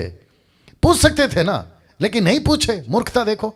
मैंने क्या रखा था कि जब पढ़ते हैं नहीं समझते तो क्या करते हैं, पढ़ना बंद कर देते हैं और यीशु को छोड़ देते, नहीं तो कोई दूसरा सिद्धांत, नहीं तो डॉक्ट्रिन बनाते हैं। इन्होंने भी वही किया। जब नहीं समझा, क्या करूं? अभी जितने यूट्यूब पे मसीह मंथन के लोग, आप लोग, और ज़ूम पे लोग हैं, आपको भी कभी कभी है ना मेरी बातें नहीं समझ में आती है, तो आप लोग क्या करते हैं, उल्टा सीधा वीडियो बनाते कि डैनियल राज ने ऐसा करा, डैनियल राज ने वैसा बोला। उसके बजाय आके पूछो यार, आके पूछो। यीशु को पूछ सकते थे ये लोग कि आपका मांस और लहू का मतलब क्या है, जरा प्लीज बताइए। ये नहीं बताया, जबकि यीशु खुद कहता है, यहोवा खुद कहता है लहू नहीं पीना। याद होगा ओल्ड टेस्टमेंट में लहू पीना मना है, क्योंकि लहू में प्राण होता है। लेविटिक्स चैप्टर 11 वर्स 17, माफ करें 17 का 11, नहीं पीना, लहू नहीं पीना। लेकिन यहाँ पे यीशु कह रहा है तुम मेरा मांस खाओगे, मेरा लहू पियोगे। तो ये भाषा है उसकी, ये भाषा को समझना चाहिए था। जैसे यीशु अंगूर नहीं है, यीशु अंगूर का डाली नहीं है, लेकिन उन्होंने इस्तेमाल किया। वचन बीज नहीं है, वचन तलवार नहीं है। मैं बहुत कुछ रख सकता था, लेकिन मैंने देखा कि वक्त कम पड़ जाएगा, बट जितना रखा है उसको देना है अभी। यीशु के चेले उसको छोड़कर चले गए। देखो कितने सारे, बहुत सारे। कहीं यही गलती हमसे ना हो जाए, इसलिए मैं रिक्वेस्ट करता हूं कि यीशु को तो आपको रखना है, वचन को खूब पढ़ना है। मैंने कल बताया ना, कम से कम 30 से 40 चैप्टर आपको डेली पढ़ना है, डेली पढ़ना है। पता है क्यों? ताकि आप मजबूत हो जाए। दूसरा क्या काम है बताइए पृथ्वी के ऊपर? हम यहाँ पे नेता बनने तो नहीं आए, हम कोई क्या कहते हैं ना, एक्टर्स बनने तो नहीं आए। हमको कौन सा मिस यूनिवर्स बनना है या मिस वर्ल्ड बनना है, या फिर दुनिया का टॉप का है ना 10 एक्टर में से कोई मॉडल बनना नहीं बनना है सर। हमको डॉक्टर, इंजीनियर, हमको तो प्रभु का सेवक बनना है। और अगर उसी फील्ड में हम बाइबल को नहीं पढ़ रहे 30 से 40 चैप्टर, तो फिर मतलब क्या हो गया बताइए? और जिसके चलते मैं फिर कहता हूँ, टीचर रखो, एक ऐसे शिक्षक रखो जो आपको सही। पंजाब के लोगों, खास करके आप लोगों ने बहुत उल्टे सीधे लोगों को रख लिया, जो कोई तेल बेच रहा है, पानी बेच रहा है, बेड़ा गर्क कर रहा है। और कर्नाटका, आंध्र प्रदेश, तमिलनाडु, गुजरात, अफ्रीका का तो बात ही मत करिए। सही लोगों को रखिए, नहीं तो फिर आपको ठोकर लगेगी और आप यीशु को छोड़ के बैठ जाओगे ना। एक स्टेटमेंट दे रहा हूं, देखिएगा। लिखा है, सोचिए यीशु के साथ रहकर अगर उसके चेले ठोकर खा सकते हैं, तो हमें कितना संभल कर वचनों को समझना होगा। वाह, सी, अगर यीशु को रखकर उसके चेले ठोकर खा सकते हैं। आज तो यीशु नहीं है, उसकी बाइबल है। आज तो चर्च है, आज तो वचन है, यीशु नहीं है ना, तो फिर हमको कितना संभल के रहना है। नाउ यीशु का स्टेटमेंट आपके बीच में रख रहा हूं। मत्ती 11:6 लिखा है, धन्य है वह। ये वह कौन है? जो बाइबल पढ़ता है। ये वह कौन है? जिसको नहीं समझ में आता बाइबल की भाषा। लिखा है, धन्य है वह जो मेरे कारण क्या ना खाए, ठोकर ना खाए। वाह, एक्सक्यूज मी, जो मेरे कारण ठोकर ना खाए। या इसका मतलब ये हुआ कि मुझे बाइबल को बहुत संभल के पढ़ना है। मैं रख दे रहा हूं, मुझे बाइबल को बहुत संभल के पढ़ना है। इसलिए मैंने कल कहा था, आज मैं बाइबल की भाषा पे बात करूंगा। लैंग्वेज ऑफ द बाइबल कैसी है? ये भाषा ऐसी है जो अभी तक रखा हूं, आगे तो और भी रखूंगा। आज थोड़ा लेट होगा, बर्दाश्त कर लीजिएगा, ठीक है ना? या यीशु के वजह से ठोकर नहीं लगनी चाहिए। मत्ती की किताब 13:19 जानते हो क्या लिखा है? जो कोई राज्य का वचन सुनकर, देख लो, नहीं समझता, उसके मन में जो कुछ बोया गया था उसे वह दुष्ट, कौन? लूसीफर, आकर छीन ले जाता है। जो नहीं समझता, माय गुडनेस, उसका नाश होना तय। कहां लिखा है? दूसरा पत्र 3:16। वैसे ही उसने अपनी सब पत्रियों में भी इन बातों की चर्चा की है, जिनमें कितनी बातें ऐसी हैं जिनका समझना कठिन है, पर अनपढ़ चंचल लोग उनके अर्थों को भी पवित्र शास्त्र की और बातों की नाई खींच तान कर अपने ही नाश का कारण बनाते हैं।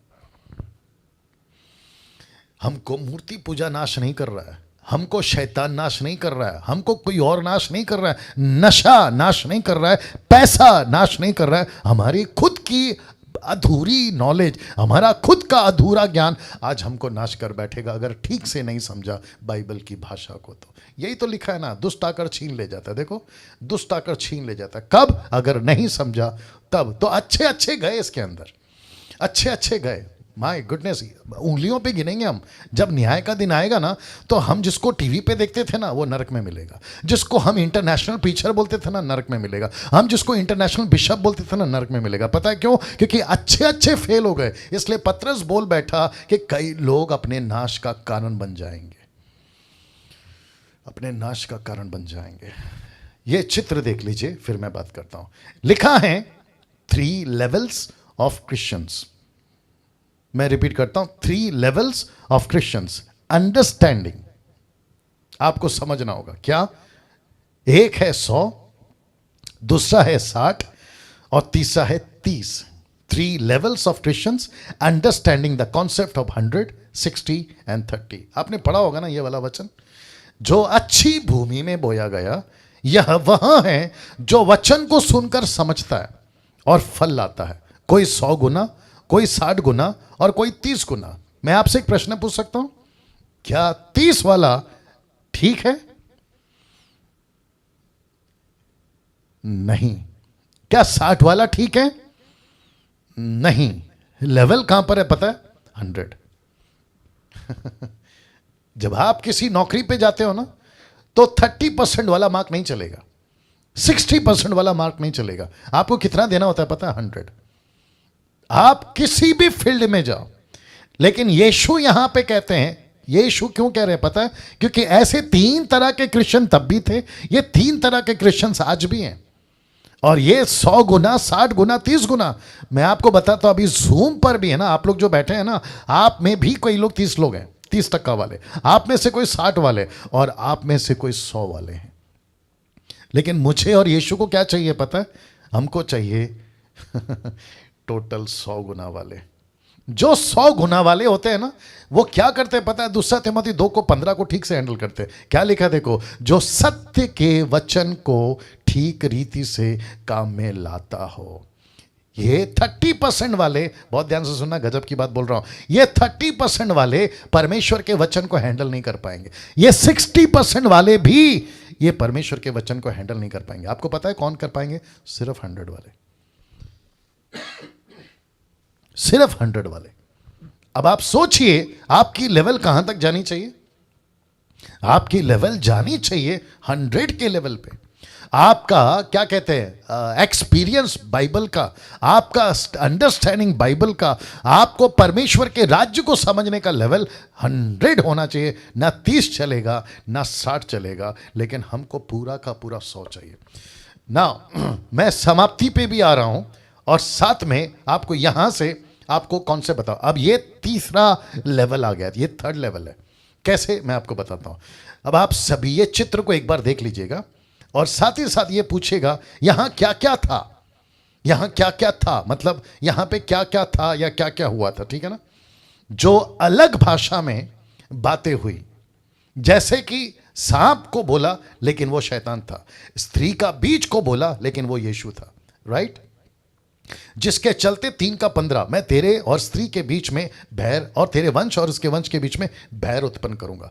तो इस बगीचे में परमेश्वर ने डायरेक्ट नहीं कहा कि शैतान तू शैतान है और औरत हव्वा तेरे द्वारा यीशु पैदा होगा, ऐसे नहीं बोला। यहां पे बातों को चेंज करके, भाषा अलग करके, एग्जाम्पल में सांप शैतान था लेकिन सांप कहा, यीशु था लेकिन स्त्री का बीज बोला। तो शुरुआत कहां से हो गई बाइबल की भाषा? ठीक यहां से। तो शुरू से ही पढ़ते वक्त में आगे जैसे बढ़ोगे, आपको बाइबल की भाषाओं को समझना जरूरी है, इसलिए ये रखा है मैंने। तो फिर से कहता हूं, कुछ लोग कहते हैं कि हमको बाइबल कठिन है। मेरा दावा है कल से लेके आज तक और बाकी के 2 तक आपको बाइबल कभी कठिन नहीं लगेगी अगर इस एंगल से पढ़ोगे या इस एंगल से पढ़ोगे। तो वापस कहता हूं, जीसस बोल सकता था, माफ करें, परमेश्वर बोल सकता था कि ये शैतान नहीं, माफ करे, ये सांप नहीं, ये शैतान है। और औरत को कह सकता था कि यीशु तेरे द्वारा पैदा होगा आज से ठीक 4000 साल बाद, ऐसा बोल सकता था, लेकिन नहीं बोला। उसने कहा तेरा, यानी कि सांप, शैतान को कहा तू सांप है, और स्त्री को कहता है कि जो बीज तेरे अंदर है वो यीशु जो कि 4000 साल बाद आने वाला था। अब आप सोच के देखिए, तो ऐसी भाषा को पकड़ना होगा ना। इसको देखिए मत्ती 3:21 में, बहुत ध्यान से देखिएगा। उसका सूप उसके हाथ में है, वह अपना खलिहान अच्छी रीति से साफ करेगा, अपने गेहूं को तो खट्टे में इकट्ठा करेगा, परंतु भूसी को उस आग में जलाएगा जो बुझने की नहीं। अब आपको पता है, ये इतने से वचन में यूहन्ना बपतिस्मा देने वाले ने टोटल मैसेज दे दिया कि यहां चर्च है, खलिहान का मतलब चर्च है, सूप का मतलब है कि यीशु न्याय लेकर आएगा, और लिखा है कि गेहूं यानी कि बॉर्न अगेन ट्रू क्रिश्चियंस, और भूसा मतलब ऐसे लोग जो परमेश्वर को नहीं जानते। टोटल एक ही वचन में टोटल बातें आ गए, सूप, खलिहान, गेहूं, भूसा, ऐसे पढ़ना है। जब आप ऐसे पढ़ते हो आपको दूध का दूध, पानी का पानी हो जाता है। उत्पत्ति 1:14 में देखो क्या लिखा है। लिखा है परमेश्वर ने कहा दिन को रात से अलग करने के लिए आकाश के अंतर में ज्योतियां हो और वे चिन्ह हो। इसका मतलब है साइन।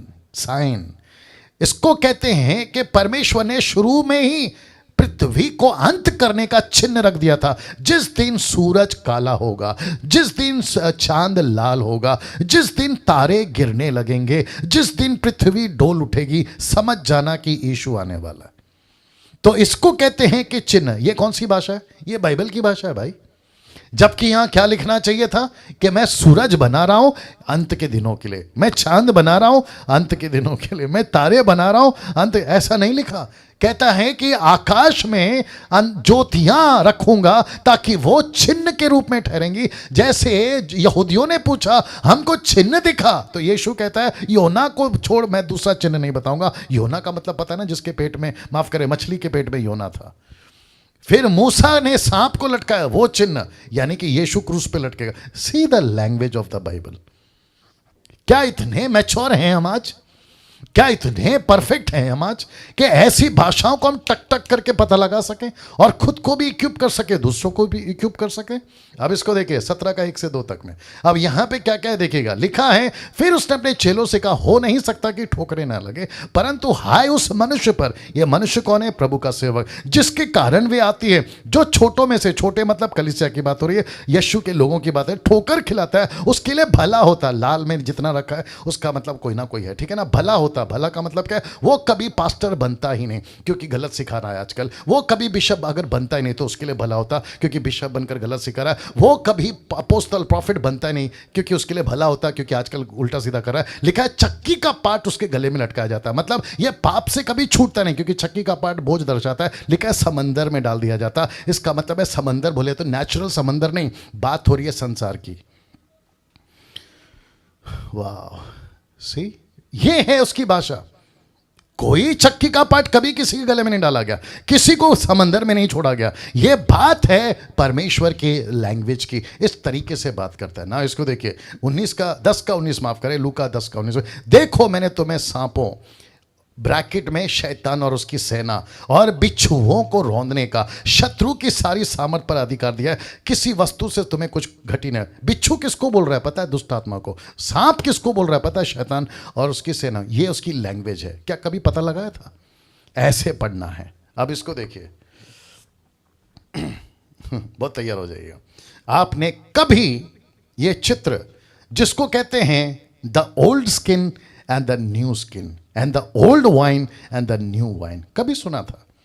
ये यीशु की भाषा है। यीशु को दरअसल बोलना था ओल्ड स्किन मतलब संसार पुराना, नया स्किन मतलब नया विश्वासी, ओल्ड वाइन मतलब पुराना बातें या पुरानी व्यवस्था, न्यू वाइन का मतलब है अनुग्रह यानी कि नई बातें, यीशु की बातें। तो आप इसको देख लीजिए, वचन क्या कहता है देखो। लिखा है नया दाखरस पुराने मशकों में नहीं बढ़ते, क्योंकि ऐसा करने से मशके फट जाते हैं, दाखरस बह जाता है और मशके नाश हो जाती है। परंतु नया दाखरस मतलब पवित्र आत्मा, मतलब यीशु का मिशन, मतलब यीशु की बातें, मतलब परमेश्वर का राज्य नए मशकों में बढ़ते हैं। मतलब नया विश्वासी, नया व्यक्ति जिसको मैंने नया किया है, जो संसार से कट गया है, संसार से अलग हो गया है। लिखा है भरते हैं ताकि दोनों बचे रहें। ओ दोनों बचे रहें। ये है बाइबल की भाषा। क्या कभी ऐसे पढ़े थे? पढ़ना चाहिए, पढ़ना चाहिए। अब ये चित्र से आप लोग वाकिफ होंगे। ये चित्र आपको सभी को पता है क्या है। ऊपर देख लीजिए, 5 कुंवारियां जा रही हैं तेल लाने के लिए। बाकी जो कुंवारियां हैं 5, वो अपनी तैयारी कर रही हैं। मत्ती का 25 का 1 से लेकर आपको पता होगा। इससे क्या सीख सकते हैं पता है? जो कि आपने देखा होगा। इसलिए यीशु कहता है 10 में, कहता है जागते रहो, सतर्क रहो। ये मैसेज क्या है? जबकि यीशु को डायरेक्ट बोलना चाहिए था, हे 50% क्रिश्चियन तुम लोग जो है ना सोते रहोगे, हे 50% क्रिश्चियन तुम लोग है ना तैयार होगे, ऐसा बोलना चाहिए था। लेकिन नहीं बोला। एग्जाम्पल किसका दिया? 10 कुंवारियों का। ये भाषा है बाइबल की, हमको समझना होगा ना। माफी चाहता हूं, टाइम हो रहा है। The book of Daniel and the book of revelation, आपको पता है, आपको पता है, ऐसी ही भाषाओं में बातें की थी। वो चाहे डैनियल के टाइम का यीशु हो या जॉन द बैप्टिस्ट कह रहा हूं, या होना द डिसाइपल ऑफ जीसस, उसकी बात हो, दोनों ने ऐसा ही यीशु को देखा। आप देख लीजिए, आपके सामने रखा है मैंने, बाइबल में है ना। ऐसा ही यीशु को देखा। दिवटों के बीच में पैर पीतल के, आंख से आग निकल रही है। ये क्या कहते हैं ना, फुटका बांधा हुआ है, वस्त्र सफेद हैं, सर के बाल से लेके पैर तक सफेद सफेद, पवित्रता को दर्शाता। ये बाइबल की भाषा है। ये बाइबल की भाषा है जिसको समझना होगा। नहीं तो अगर आप ऊपर ऊपर पढ़ोगे बेड़ा गर्क कर जाओगे और ऐसे ऐसे डॉक्ट्रिन बना दोगे जो कि गड़बड़ कर जाएगा। डैनियल का सपना, आप ये फोटो देख लीजिए जो कि मैं डैनियल के टाइम पे बता चुका हूँ। सर पे गोल्ड सिल्वर वाला सीना, जो पैर है थाइस ब्रास के, और आपका पैर जो कि आयन और क्ले दर्शाता है कैपिटल, 10 कैपिटल को रोम का। फिर उसके बाद में बेबीलोन है, फिर मादी फरसी है, ग्रीस है।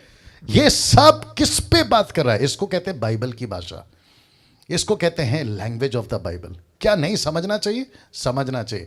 पवित्र आत्मा को एक बार कबूतर कहते हैं और फिर उसी पवित्र आत्मा को एक बार कहते हैं जीभ। ये किसकी भाषा है? बाइबल की भाषा है। प्रभु कहता है मैं उतारूंगा पवित्र आत्मा को कबूतर के रूप में। क्यों? तो क्या पवित्र आत्मा कबूतर है? आजकल आप देख सकते हैं बहुत सारे पेंटिकॉस्टल कैरिस्मेटिक मीटिंग में आपका जब भी रिवाइवल, पावर कॉन्फ्रेंस, इसमें तो पवित्र आत्मा को कबूतर ही रखते हैं। मैं बिल्कुल उसके फेवर में नहीं हूं। मैं तो कहता हूं नहीं रखना चाहिए, क्योंकि परमेश्वर अभी आपको समझाने के लिए सारा लिया है। अब आप सोचिए, यीशु मसीह के ऊपर किसके रूप में उतरा? कबूतर के। तो क्या है? ये भाषा है बाइबल की। लेकिन मूर्खता देखो आज लोगों की, पवित्र आत्मा को कबूतर बना दिया है। वाह। और जीभ जब 120 के ऊपर उतरी थी तो जीभ तो कहते टंग्स टंग्स टंग्स, बोला जब तक टंग्स में बात नहीं करोगे पवित्र में। ये एक अलग बेड़ा गर्क है। ऐसों के साथ में इनको जोड़ना ही पड़ेगा। फोटो देख लीजिए। ये यीशु की भाषा है। क्या कहते पता है? कहता है झूठे भविष्यवक्ताओं से सावधान। तो ये कौन है? यीशु के नजर में ये भेड़िए नहीं है, ये झूठे भविष्यवक्ता है। लेकिन देखो यीशु इनको भेड़िया बोल रहा है। कहता है झूठे भविष्यवक्ताओं से सावधान रहो, जो भेड़ों के भेष में तुम्हारे पास आते परंतु अंतर में फाड़ने वाले भेड़िए हैं। यही भाषा पतरस ने, माफ करें, पौलुस ने इस्तेमाल करी। वो कहता है 10 का 29 में, मैं जानता हूं कि मेरे जाने के बाद फाड़ने वाले भेड़िए तुम में आएंगे जो झुंड को ना छोड़ेंगे। ये किसकी भाषा है? ये बाइबल की भाषा है। क्या ऐसे पढ़ते हैं हम? पढ़ना चाहिए, पढ़ना चाहिए। इस तरीके से यीशु बात करते थे ना। इसको देखिए, मैं समाप्ति पे आ रहा हूं। अब आप सोच रहे होंगे ये क्या है। यहां टोटल 6 बातें।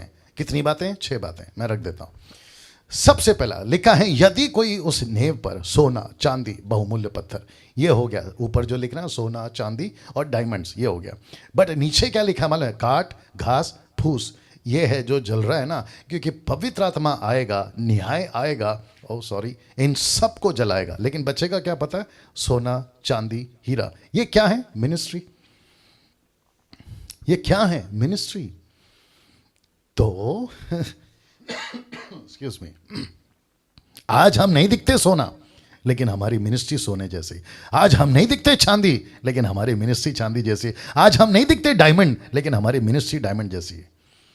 लेकिन जिसकी दिखती है ना सोना चांदी डायमंड, वो निकलेंगे घास फूस और लकड़ी। Can you believe this? मेरी मुसीबत है, मैं क्या करूं, आगे बढ़ना पड़ेगा। कभी सोचा था कि एक ऐसा व्यक्ति जिसका नाम है राजा दाऊद, उसके पास में एक व्यक्ति आता है जिसका नाम है नातान। राजा दाऊद से गलती हो गई थी, आपको पता है। नीचे जो बैठा है ना वो राजा दाऊद बैठा है, आप लोग देख सकते हैं जो यूट्यूब के लोग हैं। और जो उनको डांट रहा है, समझा रहा है ना, वो नबी नातान है, ठीक है ना। राजा दाऊद ने क्या गलती किया था आप सभी जानते हैं, ठीक है ना। और जिसके चलते नातान ने जो लैंग्वेज यूज करी ना वो कुछ ऐसी है, देखो। कहता है तब यहोवा ने दाऊद के पास नातान को भेजा और वहां उसके पास जाकर उससे कहने लगा, एक नगर में दो मनुष्य रहते थे। ये देख लो, दो मनुष्य, ठीक है ना, जिनमें से एक धनी और एक धनी था।